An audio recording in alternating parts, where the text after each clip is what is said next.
السلام على سيد الأنبياء والمرسلين وعلى آله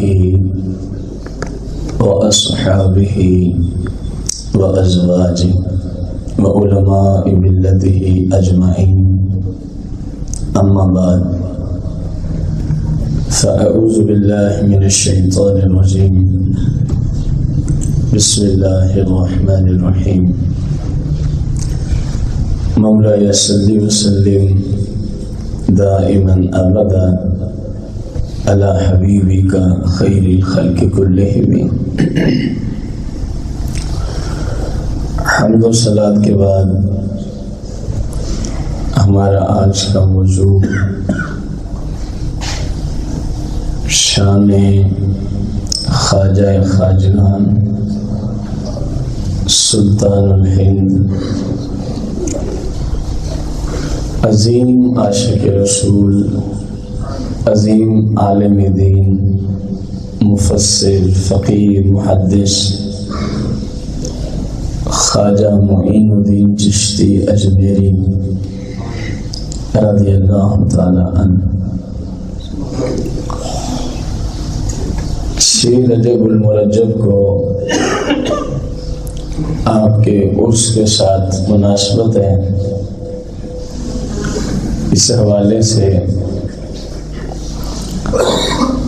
آپ کا یہ موضوع چنا گیا. ولایت جو ہے اللہ کریم کے انعامات میں سے ایک خصوصی انعام کا نام ہے، اور اس کے لیے بہت ساری چیزوں کا لحاظ قرآن و حدیث میں آیا ہے. بنیادی طور پہ ولی کے اندر دو چیزوں کا لحاظ ضروری ہوتا ہے. الذین آمنوا وکانوا یتقون، یہ قرآن مقدس کا فیصلہ ہے. ولی جو بھی ہوگا صحیح العقیدہ ایماندار ہی ہوگا. پہلی شرط یہ رکھی ہے قرآن نے. کسی بھی ہستی کے خلاف بولنے والا شخص کبھی بھی ولایت کے مقام کو نہیں پہنچتا. الذین آمنوا، کہ وہ ایمان والا ہوگا، پہلی شرط یہ ہے. وَكَانُوا يَتَّقُونَ، دوسری شرط جو قرآن نے رکھی ہے ولایت کے لیے، اس کی زندگی کا لمحہ بلمحہ، جب سے وہ اس طرف آیا لمحہ بلمحہ. وَكَانُوا يَتَّقُونَ کا معنی ہے اپنی زبان میں سادہ لفظوں میں لمحہ بلمحہ، کیونکہ یہ ماضی استمراری ہے. وَكَانُوا يَتَّقُونَ ماضی استمراری. ایک ہوتی ہے مطلق ماضی جو گزر گیا، ایک ہے ماضی استمراری، استمرار والی ماضی، ہمیشگی والی ماضی. یعنی ان کا لمحہ بلمحہ رسول پاک صلی اللہ علیہ وسلم کی سیرت و سنت کی خوشبو سے معطر ہوتا ہے. یہ بنیادی دو چیزیں ہیں. یہ بنیادی ولایت کے لیے. کس کے لیے؟ ولایت کے لیے. خواجہ خواجگان خواجہ معین الدین چشتی اجمیری رضی اللہ تعالی عنہ کے مشائخ سے، جن سے آپ کو اجازت نامہ ہے، ان مشائخ میں سے چند کی باتیں آپ کے سامنے ہم رکھیں گے تاکہ آپ کو یہ بات سمجھ آ سکے کہ موجودہ زمانے میں کس قدر لوگوں نے ولایت اور پیری مریدی کے ناطے سے عام مسلمانوں کو دھوکہ دیا ہو. اس کے سوا میں اور کیا کہوں؟ عام مسلمانوں کو کہ یہ پیر صاحب ہیں، یہ ولی صاحب ہیں، یہ ولی کامل ہیں. اب سنیے گا، نبی کریم رؤوف الرحیم علیہ الصلاۃ والتسلیم سے خواجہ معین الدین چشتی اجمیری رضی اللہ تعالی عنہ کی ذات اقدس تک غالباً 15ویں جگہ پہ جو اجازت نامہ ملتا ہے سرکار مدینہ علیہ السلام سے مولا کائنات سے امام حسن بصری علی حاذا القیاس، اس طرح 15ویں مقام پہ آ کے خواجہ معین الدین چشتی اجمیری کو سرکار سے ڈائریکٹ اجازت نامہ مل جاتا ہے لوگوں کی رشد و ہدایت کا۔ یہ والدین کی طرف سے سید زادے ہیں، باپ بھی ان کا سید، والدہ بھی ان کی سید زادی، نجیب و طرفین ہیں، حسنی اور حسینی سید زادے ہیں، حسنی اور حسینی سید زادے ہیں، اور جناب غوث پاک رضی اللہ تعالی عنہ کے قریبی آپ رشتہ دار بھی ہیں، جناب غوث اعظم رضی اللہ تعالی عنہ کے۔ تو انہی مشائخ کی بات آپ کے سامنے رکھ رہا ہوں، اپنی طرف سے نہیں، انہی مشائخ کی جن سے آپ کو اجازت ملی، جن سے آپ کو۔ اور یہ یاد رکھیں انسان یہ جو معاملہ ہے اس میں ریاضات و مجاہدات کے پہاڑ اپنے سر پہ رکھ لیتا ہے، لیکن مرشد کریم مرشد برحق، شرط یہی ہے کہ مرشد برحق ہو، اس کی ایک نگاہ کا جو فیض ہے ان کی ساری زندگی کے چلوں سے آگے پہنچا کے رکھ دیتا ہے۔ یہ ایک حقیقت مسلمہ ہے، لیکن وہ دیکھ کے ہی دیتے ہیں، ایسے نہیں رکھ دیتے۔ پہلے برتن کو دیکھتے ہیں کہ اس کے اندر سما جائے گا معاملہ، کہیں یہ نہ ہو کہ وہ نگاہ رکھے اور بندہ ہی پھڑکنا شروع ہو جائے، ظاہر آگے کچھ ہوگا تو پھر ہی کچھ رکھا جا سکے گا نا۔ تو آپ کے مشائخ میں سے ایک بہت بڑے ولی کامل، نہایت ہی ولی کامل، مخدوم شیخ حسین قدس سرہ، فرماتے ہیں کہ پیر دستگیر حضرت شیخ عبدالصمد کی بارگاہ میں ہم حاضر تھے، تو آپ کی خانقاہ پہ لوگ آ کے وظائف کیا کرتے تھے، لوگ آ کے چلے کیا کرتے تھے، مختلف انداز سے آپ اجازت دیتے اور وہ لوگ چلوں میں مصروف ہو جاتے۔ یہ فرماتے ہیں کہ میں نے دیکھا آپ کے خانقاہ میں ایک شخص دن رات، جملے غور سے سننے کے قابل ہیں، عمل کے بغیر ولایت، یہ جملہ ہم ثابت کر رہے ہیں خواجہ غریب نواز کے شیوخ سے، خواجہ غریب نواز کے شیوخ سے ثابت کر رہے ہیں۔ دن رات وہ خانقاہ میں چلے میں لگا ہوا ہے، چلے میں کبھی تلاوت ہے تو کبھی نوافل ہیں تو کبھی ذکر ہے تو کبھی اذکار ہے تو کبھی کچھ ہے، حتیٰ کہ وہ شیخ کہتے ہیں میں نے نہیں دیکھا کہ یہ بندہ سوتا بھی ہے کہ نہیں، کہتے ہیں میں مخدوم کی بارگاہ اقدس میں شیخ عبدالصمد کی بارگاہ میں پہنچا تو باقی بھی لوگ ریاضات و مجاہدات کر ہی رہے تھے، لیکن جیسا میں نے اس کو دیکھا نا، میں نے کسی کو بھی ایسا، میں وہاں پہنچا تو میں نے اس بندے کی تعریف اپنے شیخ کے سامنے کی، میں نے کہا حضور کیا بات ہے، بڑے بڑی ہستیاں آپ کی خانقاہ میں چلے کر رہی ہیں، لیکن اس بندے کی تو کیا بات ہے۔ آگے شیخ عبدالصمد فرماتے ہیں لیسا بشیء، یہ تو کسی کھاتے میں ہی نہیں ہے جس کو آپ سب سے اچھا سمجھے ہوئے ہیں، لیسا بشیء، مطلقاً کچھ بھی نہیں ہے۔ کہتے ہیں ظاہر شیخ کا حکم تھا، میں نے کہا مجھے سمجھ ہی نہیں ہے۔ جب شیخ کامل ہو تو پھر سمجھ نہ آ رہی ہو تو بندے کو یہی سمجھ آنی چاہیے کہ بات ٹھیک ہے، میری عقل وہاں تک نہیں پہنچ رہی۔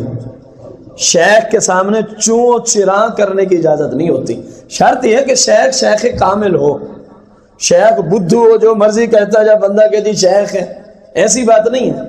شیخ اکمل ہو، قرآن و حدیث کو مکمل طور پہ حلال و حرام کے اعتبار سے جاننے والا ہو، تو پھر اس کی بات صحیح ہوتی ہے، مرید کو سمجھ آ رہی ہو یا نہ آ رہی ہو۔ کہہ رہے میں چپ کر گیا، ابھی شیخ عبدالصمد جو فرماتے وہی آ کے میری ناقص رائے شاید غلط ہے۔ کچھ عرصہ کہتے ہیں میں نے مزید دیکھا، بات وہیں کی وہیں ہے۔ مجھے سب سے زیادہ نوافل کے اندر، نفل عبادات میں مستغرق یہی بندہ نظر آتا تھا۔ میں پھر ایک دن شیخ کے پاس پہنچا، خانقاہ پہ، میں بھی خانقاہ پہ ہوں. میں نے کہا حضور وہ بندہ تو کیا ہی کمال کا بندہ ہے، کیا ہی کمال کا بندہ ہے. آپ نے پھر جملے وہی فرمائے، لیسا بشیء، اور وہ تو کچھ بھی نہیں ہے، وہ تو الٹا فاسق و فاجر ہے. جس کو آپ خانقاہ میں سب سے بڑا ولی سمجھے ہوئے ہیں، وہ تو الٹا فاسق ہو. تو نے اس میں دیکھا ہی کیا ہے؟ بندہ کہتا ہے میں حیران ہوں، پریشان. میں نے عرض کی مالک یہ راز کیا ہے، میرے اوپر بھی کوئی منکشف ہو جائے. میں جس کو پوری خانقاہ میں بڑے بڑے اولیاء وہاں جا کے چلا کیا کرتے تھے، پوری خانقاہ میں جس کو سب سے زیادہ میں سمجھنے والا، اور شیخ فرماتے ہیں لیسا بشیء، وہ کچھ بھی نہیں ہے، الٹا وہ فاسق و فاجر ہے. حالانکہ اس کے نوافل تسبیحات، تسبیح پہ تسبیح، تسبیح پہ تسبیح. میں بڑا پریشان ہوا.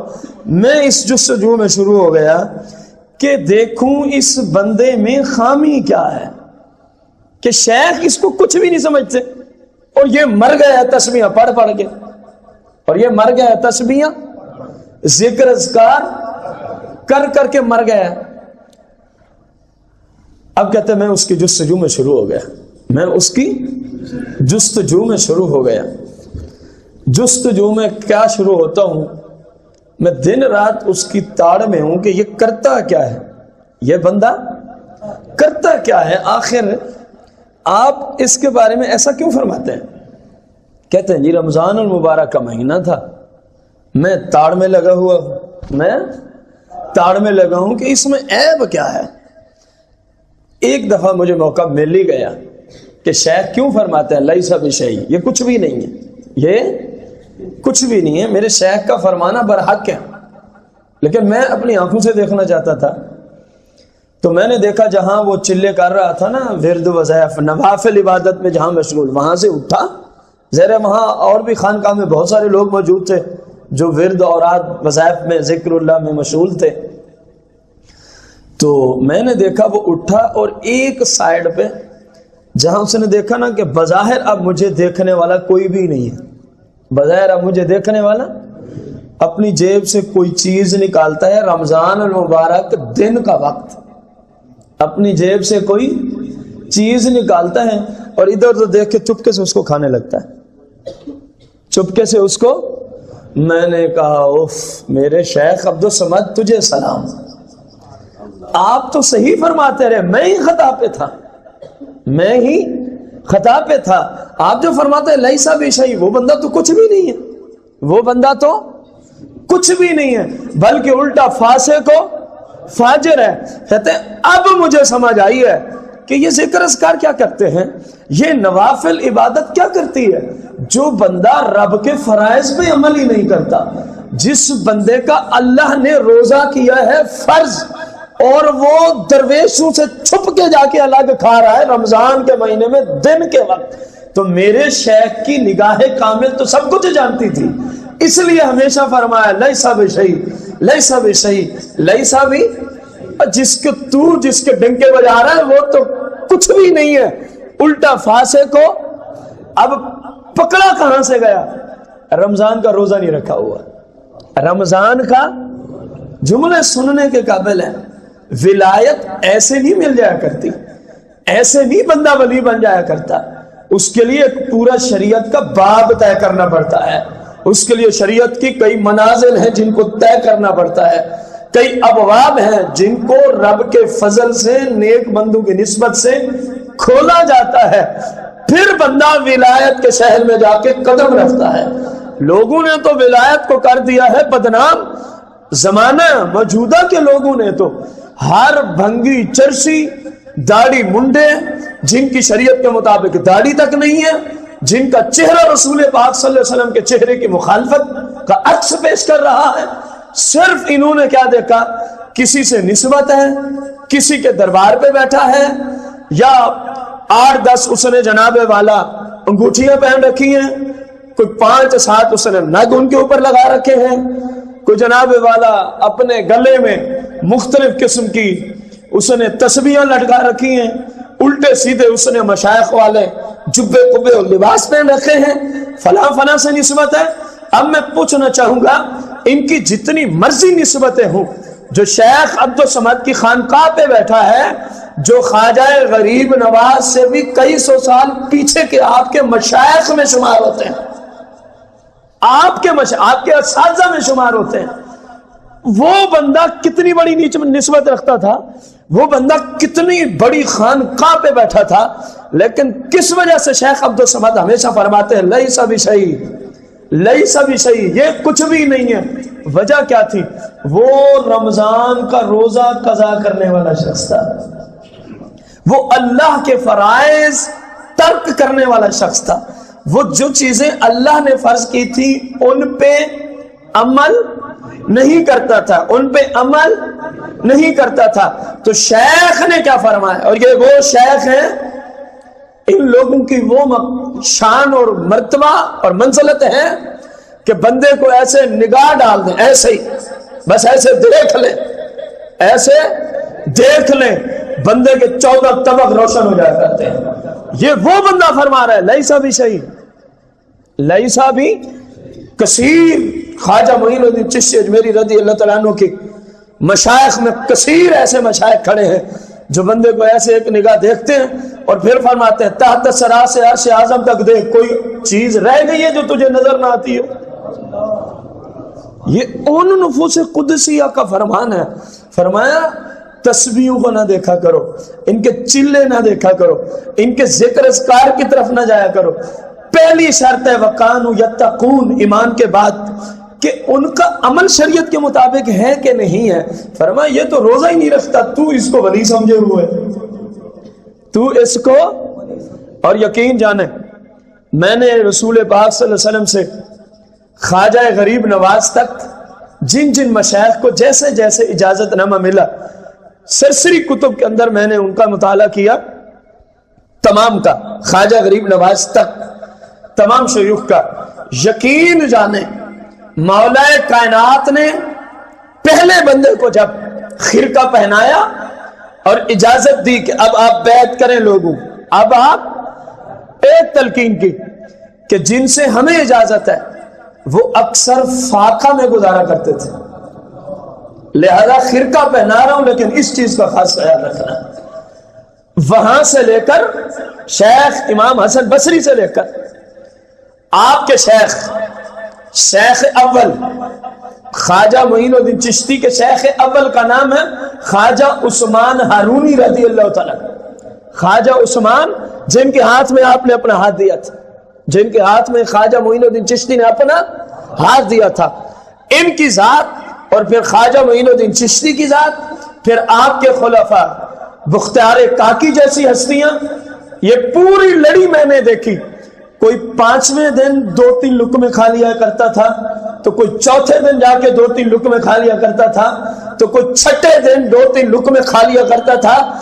اسی بات پہ عمل چلا آ رہا تھا کہ مولا کائنات نے فرمایا تھا جن کی طرف سے یہ ملا ہے انہوں نے اکثر زندگی فاقے میں کاٹی ہے۔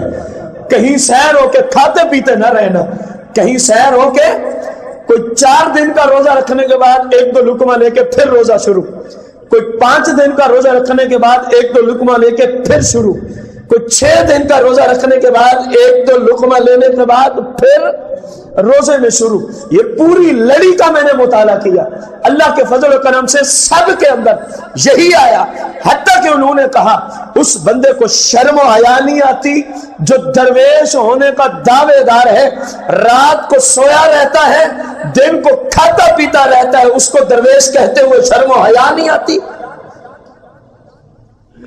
یہ ہیں اولیاء جن کو رب نے مقام دیا، جن کو رب نے عزت دی، ولایت میں رتبہ دیا۔ وہ تو عام راتوں کو جاگنا درویش کی زندگی کے خلاف سمجھتے ہیں، وہ تو قبلہ عام دنوں میں دن کو روزہ نہ رکھنا درویشی لین میں درویش کی صفت کے خلاف سمجھتے ہیں، کہتے ہیں وہ تو مرد ہی نہیں ہے۔ اور یہاں رمضان کے روزے کوئی نہیں رکھتا، یہاں فرض نماز کوئی نہیں پڑھتا، یہاں فرض نماز کو باجماعت۔ اب یہ وہ ہماری، میں یہی کہوں کہ ہماری وہ خطائیں ہیں نہیں ویسے سمجھانے کے لیے جن کی وجہ سے لوگ ہمیں کہتے ہیں یہ ولیوں کے خلاف ہے، یہ وہ ہماری خطا ہے، یہ میری ہے یا مصطفیٰ کریم علیہ السلام کی ذات اقدس سے یہ نظام چلا رہا ہے؟ میں کون ہوں تو اپنی طرف سے شریعت کا کوئی فتویٰ دینے والا؟ ان سے پوچھیں جو نفلی روزہ نہ رکھے وہ کہتے ہیں اس لائن سے وہ فارغ ہے، کیونکہ اس لائن کے پھر مراتب ہیں نا، جس رتبے پہ وہ تھے ان کی بات ہو رہی ہے، جس رتبے پہ وہ تھے ان کی بات ہو رہی ہے۔ آپ اندازہ لگائیں اللہ تبارک و تعالیٰ کے محبوبوں کا کیا طرز عمل رہا، جن کو اللہ پاک نے ولایت عطا فرمائی، ان نفوس قدسیہ کا طرز عمل کیا رہا ہے۔ اگلی بات سے آپ مزید اندازہ لگائیں گے۔ آپ سے ایک سوال ہے، آج کے کتنے اولیاء ایسے ہیں، کتنے اولیاء ایسے ہیں کہ جن کو وقت کا حاکم بلائے اور وہ خوشی کے مارے نہیں پہنچیں گے؟ بولیں تو صحیح۔ اب یہ بھی ولیوں کی اوصاف میں سے ایک صفت ہے، ذرا غور سے سنیے گا۔ خلیفہ ہارون الرشید نے اپنے ایک وزیر کو کہا، اپنے ایک وزیر کو کہا کہ یار مجھے کسی درویش کے پاس لے چلو، مجھے کسی فقیر کے پاس لے چلو، مجھے کسی نیک بندے کے پاس لے چلو۔ انہوں نے کہا حضور والا مسئلہ ہی کوئی نہیں۔ جملے غور سے سننا، یہ اصل میں اس لیے روایت پیش کی ہے، صرف دو ہی روایتیں عمل پہ میں لایا ہوں، ایک ہو گئی ہے، دوسری یہ ہے، اس کے بعد چند کرامات ہیں، اس کے بعد اپنا درس ختم ہے۔ اندازہ لگائیں خلیفہ ہارون الرشید وزیر کو کہتے ہیں مجھے کسی اللہ کے ولی کے پاس، وزیر کہتے ہیں کوئی مسئلہ ہی نہیں ہے، یہ کوئی مسئلہ ہی نہیں ہے۔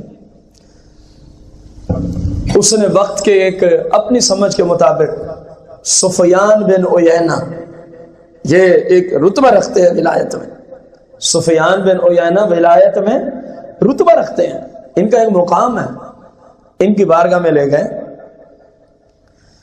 جب وہاں پہنچے ان کے حجرے کے باہر، آپ کسی بھی رب کے ولی کا معاملہ دیکھیں، 1400 سال کے اندر اسلام کی جو ہسٹری ہے، ہسٹری آف اسلام میں، آپ جس وقت بھی ان کی بارگاہ میں جائیں گے آپ کو کسی نہ کسی نیکی کے کام میں مشغول ہوئے نظر آئیں گے۔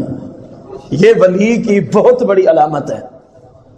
ان کے شب و روز سونے کے علاوہ شب و روز وہ کسی نہ کسی نیکی کے کام میں پڑھ رہے ہوں گے، پڑھا رہے ہوں گے، سمجھ رہے ہوں گے، سمجھا رہے ہوں گے، تلاوت میں ہوں گے، نماز میں ہوں گے، ذکر میں ہوں گے، اذکار میں ہوں گے، خدمت خلق، نیکی کے سوا ان کا سسٹم نہیں دیکھیں گے آپ۔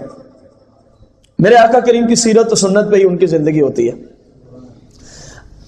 اب ان کے دروازے پہ جا کے دستک دی وزیر نے کہ امیر المومنین خلیفہ وقت خلیفہ ہارون الرشید تشریف لائے، وہ اپنی عبادت سے فارغ ہو گیا۔ آگے سے پتہ جملہ کیا بولتے ہیں؟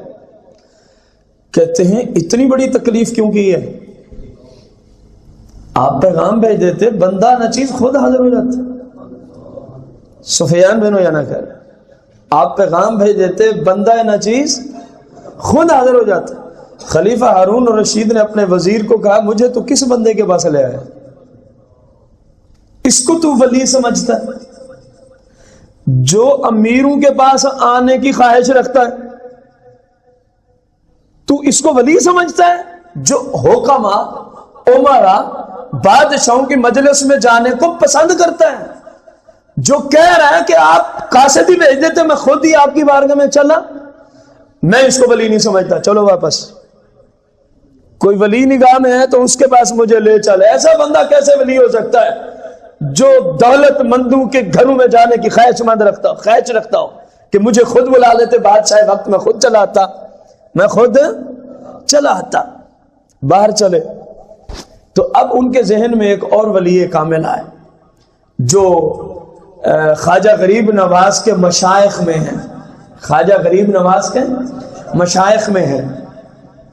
ان کے ذہن میں آیا کہ فضیل بن ایاس یہ وقت کے بہت بڑے ولی کامل ہیں اور زبردست عالم فقیر مفتی اعظم تھے، مفتی عزم تھے کیوں نہ ہو کہ خلیفہ ہارون رشید کو ان کے بارگاہ میں لے جاؤں. ان کی جب وہاں پہنچتے ہیں تو خلیفہ ہارون رشید اپنے کمرے میں قرآن مجید فرقان حمید کی تلاوت میں مشغول ہوتے ہیں. قرآن مجید فرقان حمید کی تلاوت میں مشغول ہوتے ہیں. اور جیسے ہی انہیں پتہ چلا کہ خلیفہ میرے گھر چلا ہے، وہ جو چراغ اندر جلائے بیٹھے تھے فوراً اس کو بجھا دیا. فوراً اندر کی روشنی جو چراغ سے حاصل ہو رہی تھی اس کو کیا کیا؟ بجھا دیا. اس کو بجھا دیا. اور کیوں بجھایا؟ کیوں روشنی ختم کی ہے؟ کہا کہ اس لیے بجھایا کہ کہیں مجھے ہارون رشید کا چہرہ نہ دیکھنا پڑ جائے. میں تو بادشاہ وقت کا چہرہ بھی نہیں دیکھنا چاہتا. میں تو بادشاہ وقت کا چہرہ بھی نہیں دیکھنا چاہتا. اس غرض سے انہوں نے فوراً تلاوت کو موقوف کر کے جو روشنی کا سبب تھا اس کو ختم کیا. قرآن مقدس کو بند کرتے ہیں، فوراً نیت باندھے ہوئے نماز میں کھڑے ہو جاتے ہیں. اسے مجھے گفتگو نہ کرنی پڑے. خلیفہ وقت کھڑے ہیں ہاتھ باندھے، اللہ کا نیک بندہ روشنی کو ختم کر کے تلاوت کو موقوف کر کے نماز میں کھڑا ہو جاتا ہے. خلیفہ نے وزیر کو کہا ہاں یہ ہے بندہ جس کے پاس سے مجھے لایا ہے. لوگ تو کہتے ہیں ہم وہاں چلے آتے، وہ ہمیں دیکھنا ہی پسند نہیں کرتا، وہ ہم سے گفتگو کرنا ہی پسند نہیں کرتا. اس نے فوراً نماز شروع کر دی. اس نے فوراً نماز شروع کر دی. خیر جب نماز سے فارغ ہوئے، خلیفہ کھڑا ہے، بادشاہ وقت کھڑا ہے درویش کی زیارت کے لیے، اس کو پرواہ ہی کوئی نہیں، وہ اللہ کی بارگاہ میں کھڑے ہو گئے. جب فارغ ہوئے خلیفہ کہتا ہے حضور مجھے کوئی نصیحت ہی فرما دیں، چلو میرے ساتھ کوئی اور گفتگو نہیں کرنی. یہ تو آپ لوگوں کا ہی شعبہ ہے، آپ لوگوں کا شعبہ ہے کہ آپ ہی لوگوں کو دین کی طرف بلاتے ہیں، علماء ہی بلاتے ہیں، آپ وقت کے بہت بڑے فقیہ مفتی اعظم ہیں، مجھے کوئی نصیحت ہی فرما دیں. ایک ہی جملہ بولا بس، فرمایا اتق اللہ، فرمایا اللہ سے ڈر جا، اللہ سے، اللہ کا خوف کر، اللہ سے ڈر جا، اللہ سے ڈر جا. اتنا کلمہ بولا خلیفہ ہارون رشید زار و قطار روتا ہوا واپس چلا گیا. زار و قطار روتا ہوا. اب آپ کو سمجھ آئی ہے کہ اللہ والے دنیا داروں کے پیچھے، یہ بھی ان کے اعمال میں سے ایک عمل ہے، کیونکہ رسول پاک علیہ السلام سے کثیر روایات ہیں. جس کو رب نے علم و حکمت کی دولت دی ہو وہ دنیا داروں کے پیچھے نہ چلتا رہے. جس کو رب نے علم جیسا نور عطا فرمایا ہو، قرآن و حدیث جیسی عظیم دولت سے نواز دیا ہو، فرمایا دنیا داروں کے گھروں کے چکر لگاتا ہے تو پھر اس نے گویا قرآن و سنت کی دولت کو حاصل ہی نہیں کیا. قرآن و سنت کی دولت کو حاصل ہی نہیں کیا. اب دیکھنے جتنے مشائخ گزرے ہمارے، بڑے بڑے فقیہ مفتی اعظم گزرے ہیں، وہ ہمیشہ دنیا داروں سے سائڈ پہ رہا کرتے تھے. اور آج کی حالت ہمیں برعکس ہی نظر آتی ہے. آج غریبوں کو دھکے ہیں اور امیروں کے سامنے پیر سب خود جھکے ہوئے ہوتے ہیں کہ یہاں سے مجھے دولت ملے گی، یہاں سے مجھے گاڑی بھی ملے گی، ہر 2-3 سال کے بعد یہاں سے گاڑی چینج ہو کے آئے گی، یہاں سے کوٹھی کا بھی سسٹم بنتا ہے، یہاں سے فلاں فلاں چیز بھی بنتی ہے. آپ دیکھ لیں، اگر میں غلط کہہ رہا ہوں آپ دیکھ لیں، غریب مرید جو اس امیر سے شان میں اتنا زیادہ کہ وہ امیر اس غریب پرہیزگار کے جوتے بھی نہیں اٹھا سکتا. پرہیزگار بندے کا ہی مقام ہوتا ہے نا. اب اس بیچارے سے سلام بھی یوں لیا جاتا ہے. یہ طریقہ ہے ہمارے پیروں کا، یہ اس کو ہاتھ بھی پورا کوئی نہیں دیتا. اور امیر کے سامنے جھوکے حضور کیا حال ہے، ٹھیک ہے، آپ یاد فرماتے ہیں خود چلے جاتے ہیں. حضور والا نے کیوں تکلیف کی ہے؟ ایک فاسق و فاجر کو حضور کہا جا رہا ہے صرف دولت کی وجہ سے، صرف دولت کی وجہ سے. میرے بھائیوں بزرگوں، ان 2 روایات سے کم از کم آپ کو اتنی تو سمجھ آ گئی ہوگی کہ رب کا ولی میرے آقا کریم کی شریعت کا پیکر ہوا کرتا ہے. رب کا ولی، نیک بندہ، رسول پاک کی شریعت و سیرت کا کیا ہوتا ہے؟ پیکر ہوا کرتا ہے۔ خواجہ معین الدین چشتی اجمیری رضی اللہ تعالی عنہ کے شیخ اول خواجہ عثمان ہارونی رضی اللہ تعالی عنہ، آدھی رات کا وقت ہے۔ کون سا ٹائم ہے؟ آدھی رات کا وقت ہے۔ چند کافروں نے منصوبہ بنایا، یہ بڑا اپنے آپ کو ولی سمجھتا ہے، لوگ ان کی بڑی عزت کرتے ہیں، چلتے ہیں آج دیکھ کے آتے کیسی حالت ہے، کیسی حالت ہے۔ پہنچے آدھی رات کو، گھر سے چلے، نیت یہ تھی، اس کافر نے کہا میں فلاں قسم کی ڈش ان سے مانگوں گا، اگلے نے کہا میں فلاں قسم کی ڈش اور کھانا مانگوں گا، اگلے نے کہا میں فلاں قسم کی ڈش اور کھانا۔ کثیر تعداد میں کفار ہیں، اپنی اپنی ڈشیں گھر سے مقرر کر کے چلے، دیکھتے ہیں پھر کہاں سے پوری کرتے ہیں، دیکھتے ہیں پھر کہاں سے پوری۔ گئے تو خواجہ عثمان ہارونی رضی اللہ تعالیٰ ظاہر اللہ کی عبادت میں ہی مشہور تھے، تو ملاقات کا شرف ملتا ہے۔ کافر اسلام قبول نہیں کیا ابھی تک، جاتے کہتے ہیں جی اس گھر سے آئے ہیں، نہیں بھول رہا ہوں، اجازت ملی، اندر داخل ہوتے ہیں، فرما بیٹھ جاؤ۔ خواجہ عثمان ہارونی رضی اللہ تعالیٰ فرماتے ہیں، کیا فرماتے ہیں؟ بیٹھ جاؤ۔ ان کو بٹھایا، جس کے جی میں جون سی ڈش کی خواہش وہاں سے اٹھی تھی گھر سے، جیسے ترتیب بار بٹھایا، وہ کافر اپنی آنکھوں سے دیکھ رہے ہیں، غیب سے ڈشیں اتر رہی ہیں، ہوا سے معلق ڈشیں اتر رہی ہیں، کھانے سے تیار۔ جس کے جی میں جو تھا اس کے سامنے وہی ڈش آ کے زمین میں تشریح کرتی چلی جا رہی ہے۔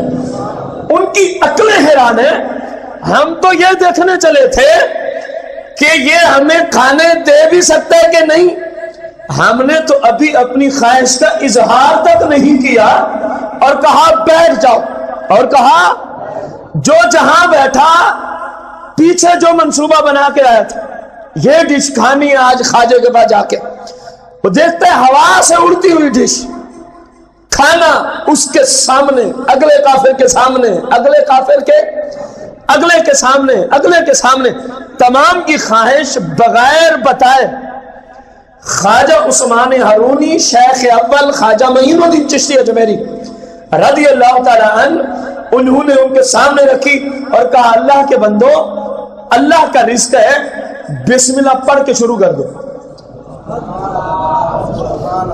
اللہ کے بندو، اللہ کا رزق ہے، بسم اللہ پڑھ کے، جملے کیا ہیں ذرا دہرائیں گے آپ؟ اللہ کے بندو، اللہ کا رزق ہے، بسم اللہ پڑھ کے کھانا شروع ہو گیا۔ کھانا کیا ہو گیا؟ شروع ہو گیا۔ جیسے ہی کھانا شروع ہوتا ہے، اپنی مرضی سے جتنا کسی نے کھانا تھا کھانا کھا لیا۔ جب کھانے سے فارغ ہوئے تو خواجہ عثمان ہارونی رضی اللہ تعالیٰ فرماتے ہیں، جس رب کا کھانا کھایا اس کی ذات پہ ایمان بھی لے آؤ نا۔ جس رب نے تمہیں کھانا کھلایا ہے اس کی ذات پہ کیا لے آؤ؟ ایمان بھی لے آؤ نا۔ کیا لے آؤ؟ ایمان بھی لے آؤ۔ ان کافروں نے ایک جملہ بولا، ولایت کی نشانیوں میں سے ایک نشانی آ رہی ہے، کہا کہ اگر ہم اسلام قبول کر لیں تو کیا ہم بھی آپ جیسے بن جائیں گے؟ یہ ان کافروں کا جملہ تھا، اگر ہم اسلام قبول تو کیا ہم آپ جیسے؟ ولایت کی نشانیوں میں سے ایک نشانی۔ خواجہ عثمان ہارونی شیخ اول خواجہ غریب نواز رضی اللہ تعالیٰ فرماتے ہیں، اوے اللہ کے بندو کیسے جملے بولے، اوے اللہ کے بندو کیسے جملے بولے، یہ بندہ نہ چیز تو کچھ بھی نہیں ہے۔ یہ ولایت کی علامت ہے، یہ نیک بندے کی علامت ہے۔ یہ بندہ تم کہہ رہے ہو کہ عثمان جیسے ہم ہو جائیں گے، اور یہ تو کچھ بھی نہیں ہے۔ تم نے چھوٹی خواہش کا اظہار کیا، یہ تو کچھ بھی نہیں ہے۔ حالانکہ حال ہی میں جو کرامت آپ کے سامنے پیش کی ہے وہ آپ کے سامنے ہی ہے کہ غیب سے کھانے مرضی کے مطابق بغیر پوچھے ہر کافر کو آپ نے کھانا پہنچا دیا۔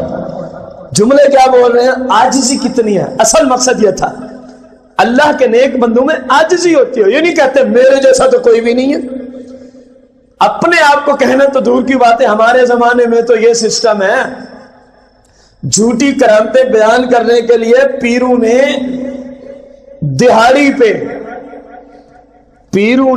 دہاڑی پہ ماہانہ وظیفے پہ ماہانہ تنخواہ پہ جھوٹے مرید رکھے ہوئے ہیں, جو آنے والے لوگوں کو پیر صاحب کی جھوٹی تعریفیں بیان کر کر کے اس کی کرامتیں سناتے رہتے ہیں. اور خواجہ عثمان ہارونی رضی اللہ تعالیٰ نے یہ جملہ بول کے ثابت کر دیا کہ ولایت کا ان کاموں سے کوئی تعلق نہیں ہے, کہ ہمارے پیر صاحب یہ کرتے ہیں, ہمارے پیر صاحب کی یہ کرامت ہے. پیر صاحب کہتے ہیں میرے جیسا تو کوئی ہے نہیں. کون کہتا ہے فلاں فلاں چیز ختم ہو گیا, آؤ میری بارگاہ میں ایک ہی تھوک سے سب کچھ پورا کر کے دکھا دوں گا, بھلے شکل تیری فاسقوں اور فاجروں جیسی ہے, بھلے شکل تیری فاسقوں اور فاجروں جیسی ہے. اعلان کرتا ہے مجمع اکٹھا کر لینے سے کوئی ولی بن جاتا ہے, تو پھر کافروں کی کتنی محفلیں ہیں جو تیرے مجمع سے بڑے بڑے مجمع اکٹھے کیے ہوئے ہیں. بڑا تو دعوے دار آیا, شکل رسول پاک کی شکل کے خلاف رکھتا ہے. ایک بندہ ہے اس زمانے کا ہے اور جناب والا وہ دعوے دار ہے کہ لوگ کہتے ہیں جناب ولایت ختم ہو گئی ہے, ولایت کا فیض, آؤ میرے آستانے پہ, مائک پہ پھونک ماروں گا سارے بندے ٹھیک ہو جائیں گے. خدا کا خوف کر, تیری تو شکل ہی مسلمانوں جیسی نہیں ہے. ولایت تو دور کی بات ہے, کسی کے معاملات ولایت کی طرف جانا تو بات کا مسئلہ ہے. پہلے کم از کم اس بندے کو فسق و فجور سے توبہ طیب تو ہونا چاہیے کہ نہیں. داڑھی پوری نہ ہو, بندہ کترواتا ہو تو اس کے پیچھے نماز ہوتی ہے؟ بولے نا آپ, کیا جرم ہے اس امام کا؟ سنی بھی ہے, مسائل بھی جانتا ہے. میں آپ کو مثال دوں, میں اپنی مثال دوں. میرے پیچھے میری عقل و شعور کے مطابق نماز ہوتی ہے, جو مجھے رب نے عقل و شعور دیا نا, اس وقت جو حالت ہے میرے پیچھے نماز ہوتی ہے. اگر میں صرف داڑھی کٹوا ڈالوں, اگر میں صرف, تو اب میں کہہ رہا ہوں, شریعت کہہ رہی ہے میں نماز کے قابل, میں نماز پڑھانے کے قابل, جو مجھے امام رکھے گا وہ بھی گناہ گار, جو جان بوجھ کے میرے پیچھے نماز پڑھے گا داڑھی کتروانے کے بعد وہ بھی گناہ, اور میں خود بھی سب سے بڑا مجرم, اور میں خود بھی سب سے بڑا. اب بندہ وہی ہے, علم وہی ہے, سب کچھ وہی ہے, اب کیوں نہیں ہوتی؟ کیونکہ اس کی وجہ سے فسق چلا آیا. داڑھی کتروانے کی وجہ سے بندے میں فسق و فجور, بندہ فاسق و فاجر ہو جاتا ہے. اور جس کے پیچھے نماز نہیں ہوتی وہ رب کا ولی کیسے ہو سکتا ہے؟ جملے سننے والے ہیں, جس کے پیچھے نماز نہیں ہوتی شریعت کی روشنی میں وہ رب کا ولی ہو سکتا ہے؟ ہماری مخلوق خدا کو تو پتہ ہی نہیں ہے اسلام ہے کیا, شریعت کیا ہے, ولایت ہے کس چیز کا. نا یہ تو بات جو جدھر بلا لے وہ بھی ولی ہو گیا, وہ بھی ولی ہو گیا, فلاں بھی ولی ہو گیا.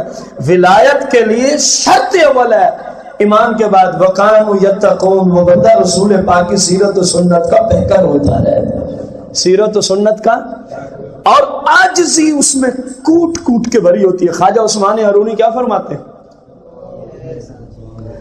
کہا کہ یار یہ کوئی خواہش ہے جو تم نے کی, بندہ تو کچھ بھی نہیں ہے, بندہ نہ چیز تو کچھ بھی نہیں ہے. کوئی مانگنا تھا تو مانگنے والی چیز مانگنی تھی.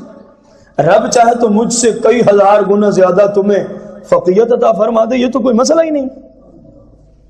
اسلام میں داخل ہوتے ہیں وہ سارے کافر, آپ کی کرامت کو دیکھتے ہوئے اسلام میں داخل ہوتے ہیں. جیسے اسلام میں داخل ہوئے خواجہ عثمان ہارونی نے بس ایسے ہی ایک نگاہ کی تو ان کا بیڑا ہی پار کر دیا.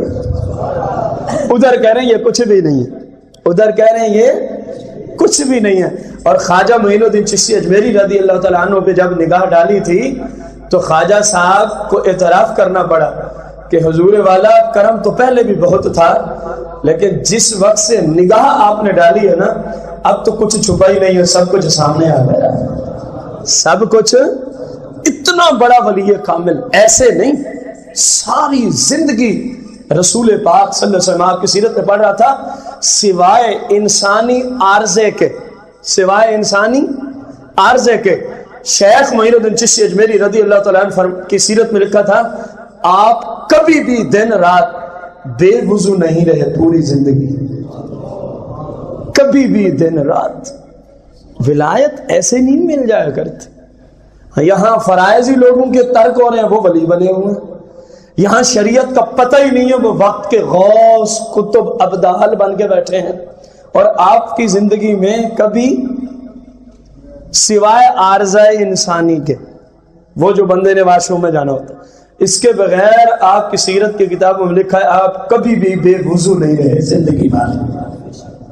یہ کہنا آسان ہے، اس میں عمل بہت مشکل ہے، اس میں عمل بہت ہی مشکل ہے۔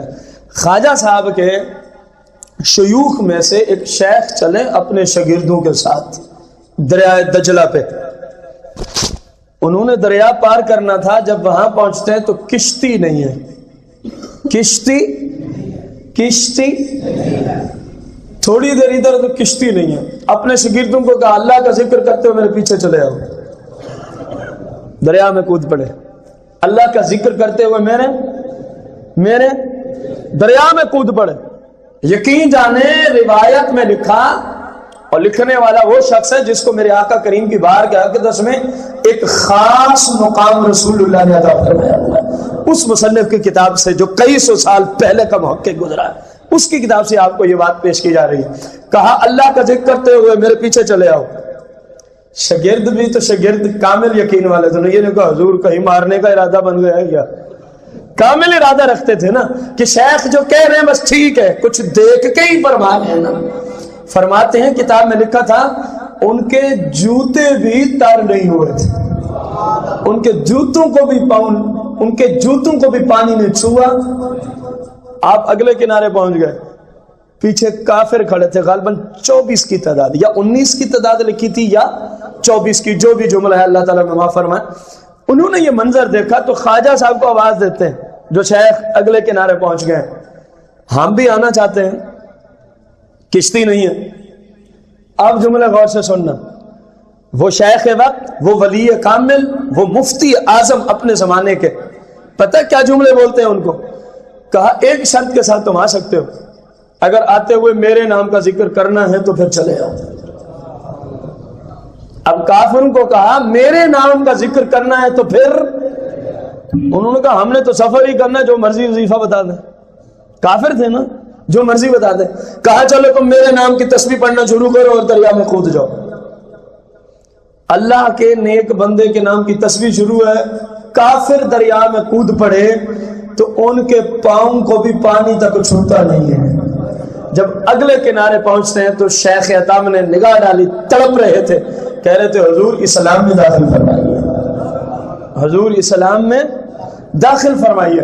میرے بھائیو بزرگوں، آپ اندازہ لگائیں کہ جہاں انہوں نے دن رات ریاضات و عبادات کی ہوتی ہیں، وہیں جب اس رتبے کو پہنچ جاتے ہیں ضرورت کے تحت، عام حالت میں یہ چیزیں دکھاتے نہیں ہیں۔ آج کل تو ویسے ہی اکثر اولیاء پہ اس معاملے میں پابندی عائد ہو گئی ہے، شرم، اکثر معاملے میں وہ اپنے آپ کو چھپا کے رکھتے ہیں، اپنے آپ کو چھپا کے رکھتے ہیں، لیکن ضرورت پڑ جائے تو اشارے پھر بھی دے دیا کرتے ہیں، اشارے پھر بھی دے دیا کرتے ہیں۔ آپ اندازہ لگائیں اس شیخ کے بارے میں جو ان کو کہہ رہے میرے نام کی تسبیح کرو تو دریا تمہیں کچھ نہیں کہے گا،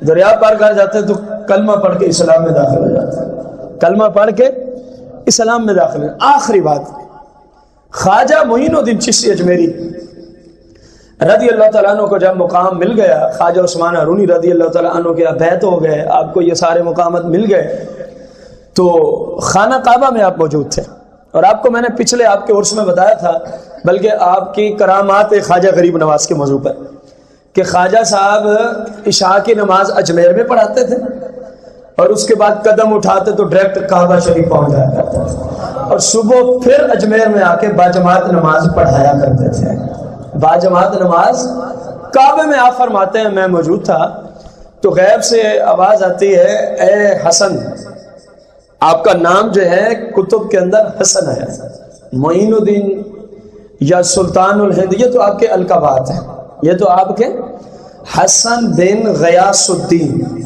آپ کے والد صاحب کا نام غیاث الدین رضی اللہ تعالیٰ، بہت بڑے عالم تھے، بہت بڑے عالم تھے اپنے زمانے کے، غیاث الدین رضی اللہ تعالیٰ۔ ہم نے تجھے کیا کر لیا؟ قبول کر لیا، تیری عبادات اور ریاضت کو قبول کر لیا۔ عرض کرتے ہیں مالک ایک خواہش ہے، آواز آتی ہے، الہام ہوتا ہے کہ خواہش کا اظہار کریں۔ عرض کرتے ہیں کہ میری نسل والوں کو بھی بخش دیا جائے، میری نسل والوں کو بھی بخش دیا جائے، جو میری نسل کی نسبت میں آ جائے ان کو بھی بخش دیا جائے، ان کو بھی بخش دیا جائے۔ ایسے جملوں کا مطلب یہ ہوتا ہے کہ جو پھر اس چیز پر آ جائے گا اللہ تبارک و تعالیٰ اس کی بخشش کے لیے کوئی نہ کوئی ایسا ذریعہ بنا دے گا کہ بندہ ایمان کی حالت میں ہی دنیا سے چلا جاتا ہے، ایمان کی حالت میں ہی دنیا سے چلا جاتا ہے۔ تو آواز آتی ہے تیری نسل بھی بخشی گئی، تیری نسل سے نسبت رکھنے والوں کو بھی بخش دیا ہے۔ پھر خواجہ صاحب نے جب یہ جملے بولے تو آپ سے پوچھا گیا آپ نے نسل سے کیا مراد لیا ہے؟ اپنی خونی نسل مراد لی ہے یا خلافت جن کو آپ دیں گے وہ مراد لی ہے؟ فرمایا میں نے تو جن کو خلافت دینی ہے وہ لوگ مراد لیے تھے۔ اب آپ سمجھے ہیں جن کو خواجہ صاحب خواجہ معین الدین چشتی رضی اللہ تعالیٰ عنہ جیسے ہستیاں خلافت دیں گے وہ تو پہلے بخشے بخشائی ہستی ہوں گے، فاسقوں فاجروں کو تو نہیں انہوں نے اجازت دینی کہ آپ مرید کریں، آپ مرید کریں۔ اجازت دینے میں ایک خصوصی فیض چلتا ہے، ایک خصوصی اس بزرگ کی اجازت کی وجہ سے سارے بزرگ اس بندے کی طرف متوجہ ہو جاتے ہیں، فیض پہنچانا شروع کر دیتے ہیں۔ میرے بھائیوں بزرگوں آپ فرماتے ہیں میں نے اس سے مراد لیا جو میرے خلفاء ہوں، جو ان کے آگے مریدین ہوں، جو آگے ان کے مریدین ہوں۔ اور مرید کسے کہتے ہیں؟ جو شیخ اتم، جو شیخ خود شریعت کے مطابق چلتا ہو، جو اپنے شیخ کی پیروی میں رسول پاک کی سیرت و سنت کے مطابق چلتا ہو، اس کو سچا مرید کہا جاتا ہے، اس کو سچا مرید کہا جاتا ہے۔ تو الحمدللہ اس روایت کے مطابق کیونکہ ہم بھی خواجہ صاحب سے محبت کرنے والوں میں شامل ہیں، اسی لیے تو آج آپ کا عرس منائے بیٹھے ہیں۔ آپ کیا سمجھتے ہیں کہ ہم عرس منا کے بیٹھے ہیں معین الدین چشتی اجمیری رضی اللہ تعالیٰ عنہ کو پتہ ہی کوئی نہیں ہے؟ انہیں پتہ ہے کون کون میرے عرس میں شامل ہے، کون کون یہاں میرے مناقب میرے شیوخ کے مناقب سن رہا ہے۔ یار بہت سارے دلائل ہیں، ایک چھوٹی سی دلیل حدیث مبارکہ ہے جب تم کسی کو تحفہ دیتے ہو یا اس طرح مفہوم ہے حدیث کا ایک دوسرے کو تحفے دو تو ان کی برکت سے اللہ تعالیٰ دلوں میں محبت پیدا فرما دیتا ہے، اللہ تعالیٰ دلوں میں۔ اب ہم یہ جو کچھ بھی کر رہے ہیں یہ سارے کا سارا تحفے کے طور پہ خواجہ اجمیر کی بارگاہ میں ہم پہنچیں گے دعا پہنچائیں گے دعا میں یا نہیں پہنچائیں گے کہ یا اللہ جتنا ثواب ملا آپ کے مشائخ اور آپ کی بارگاہ میں۔ اور قبر والے مزار والے کو آپ جو اصالے ثواب کرتے ہیں وہ کتنا خوش ہوتا ہے اس تحفے سے؟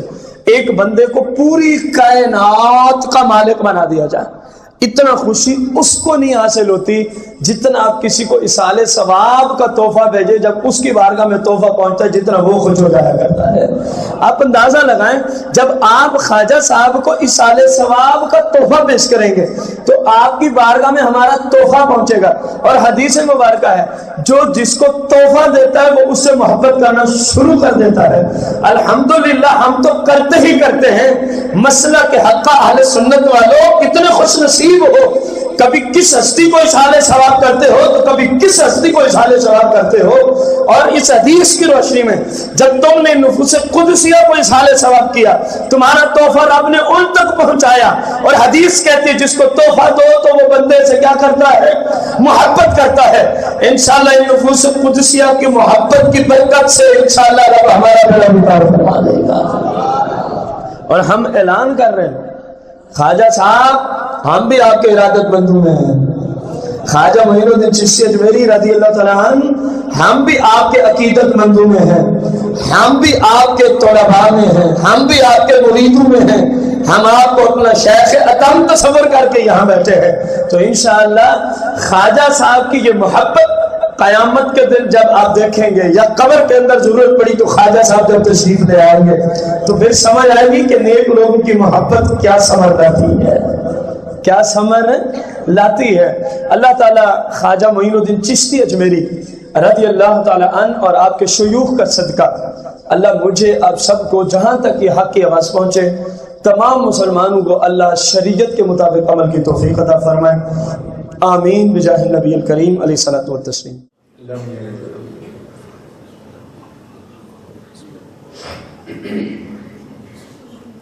اللہ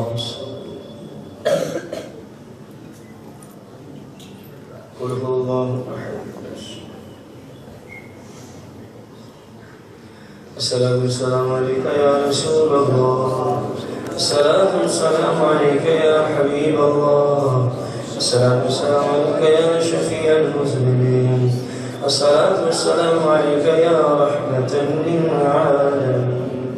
بسم الله الرحمن الرحيم. اللهم صل على سيدنا محمد كما تحب وترضى. يا الله يا رحمن يا رحيم يا أرحم الراحمين، يا أرحم الراحمين يا أرحم الراحمين. یا مولا اس نفر شریف کا بارگاہ سے میری طرف سوا ملا، تیرے پیار خیر خیر کرنے کا جذبہ عطا فرما. خواجہ صاحب کا عشق رسول کا صدقہ ہمیں بھی محبت رسول کا جذبہ عطا فرما. خواجہ صاحب کی روحانیت و باطنیت اور ظاہر شریعت کا واسطہ جو ان کا عمل تھا، ہمیں بھی شریعت کے عمل کا جذبہ عطا فرما. خواجہ صاحب کے مزار پر انوار پر اپنی لا تعداد رحمت اور برکتوں کا قیامت کے دن تک نزول فرما. یا اللہ ہمیں خواجہ صاحب کی سیرت پہ عمل کی توفیق عطا فرما. خواجہ معین الدین چشتی حسن بن غیاث الدین رضی اللہ عنہ کے نقش قدم پہ چلنے کی توفیق عطا فرما. یا اللہ اپنے محبوب کا صدقہ، نیک لوگوں کا صدقہ، ہمیں بھی اپنے محبوب کا دیدار عطا فرما. خواجہ خواجگان کی مبارک آنکھوں کا صدقہ، ہمیں بھی اپنے محبوب کا دیدار عطا فرما.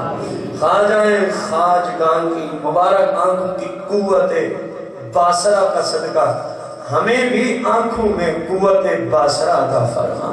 خواجہ خواجگان کی قوت بصیرہ کا صدقہ، ہمارے قلب والی آنکھوں کو بھی قوت بصیرہ عطا فرما. یا اللہ بصیرت کی دولت سے نواز دے. سرکار کا صدقہ ہمارے دل کی آنکھوں کو روشن فرما دے. خواجہ صاحب کے دل کی آنکھوں کی روشنی کا صدقہ ہم سب کے دل کی آنکھوں کو نور عطا فرما دے. یا اللہ قوت باصرہ اور بصیرہ عطا فرما دے. آپ صلی اللہ علیہ وسلم کی سچی محبت عطا فرما. جو احباب خواجہ صاحب کے عرص میں تشریف لائے، دنیا میں بھی قبر و آخرت میں بھی، یا اللہ خواجہ صاحب کی وجہ سے انہیں برکات عطا فرما. خواجہ صاحب کا خصوصی فیض عطا فرما. خواجہ معین الدین چشتی اجمیری رضی اللہ تعالیٰ عنہ کا خصوصی فیض عطا فرما.